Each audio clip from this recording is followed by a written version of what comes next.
come out in the field, you have your balls, you have everything ready to go, you're ready to have a good day, things are gonna happen. The coaches come to you, you be home like that, or your home team. Yeah. Okay, so the coaches come over, and you stand right behind home plate, okay? With the home plate guy, base guy is on this side. And just straight out. Okay, you guys tell them to swing over to here. You guys can act like you're the base umpire. Yeah, right. At Little League levels, it's probably not as official, but I would recommend getting in the habit of doing it officially and doing it properly, no matter what level you do it, because then everybody knows that you're up there for a job, because we're the only ones that are getting paid, right? Do you just come stand here when you're ready, or do you call? Just come stand here. I stand here, I don't call.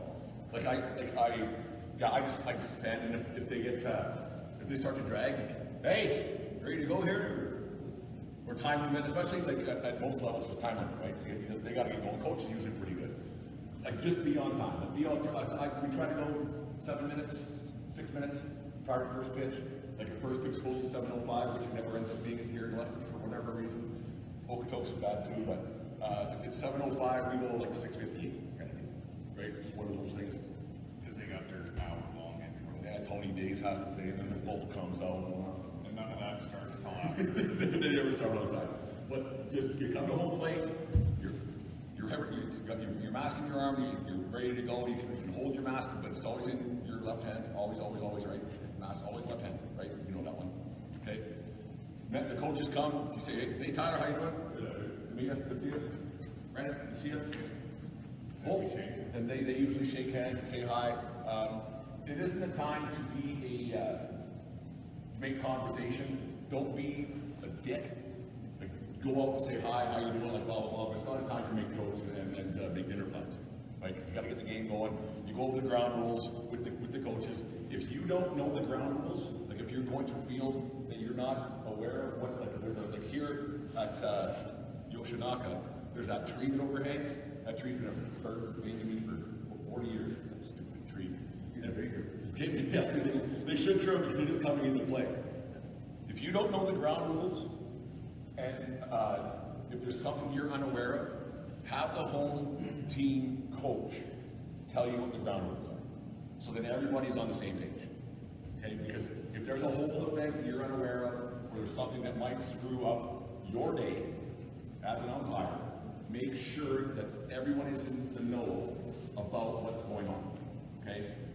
So there's no surprises later on in the game. Next thing, what lineup card do you take first? Home team. Okay? Take the home team lineup card first. Why?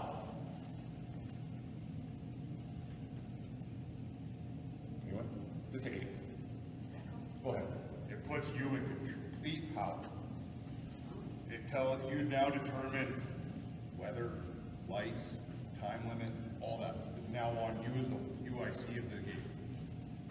Yeah, because until you get the lineup cards, they can call the game to weather, to situations, everything else. Until it's in their control.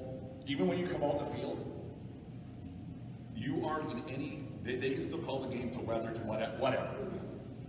There's a death in effect, or whatever.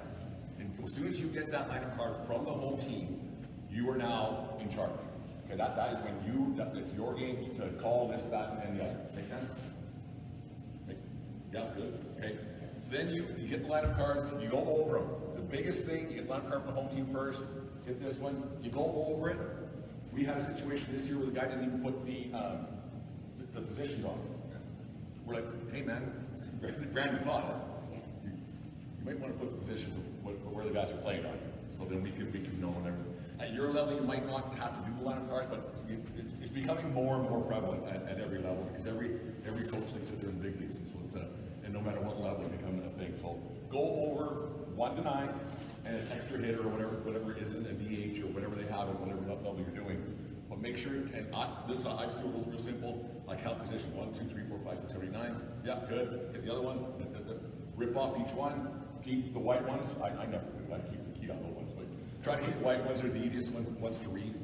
The original copy. The original copy. You put them in your kit. You shake hands again. good to see you, have a good game, have some fun, yeah, and then they go their merry ways. So one thing to remember is when you take the home team's lineup, take the visitors right away as well. Cause I could go, oh, he's got his lineup, you know, look at what his lineup's saying, oh, I'm gonna change a few things. So you don't want them to be able to take a both. Real simple, like, and and you very rarely will you ever have a situation, that is the easiest part of the game, it goes by really smooth.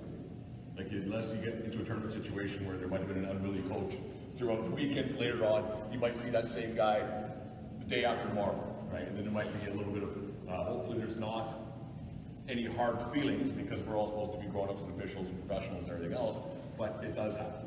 You don't wanna bring up the past. Yeah, the past, you can't fix it. The past. You can't fix it.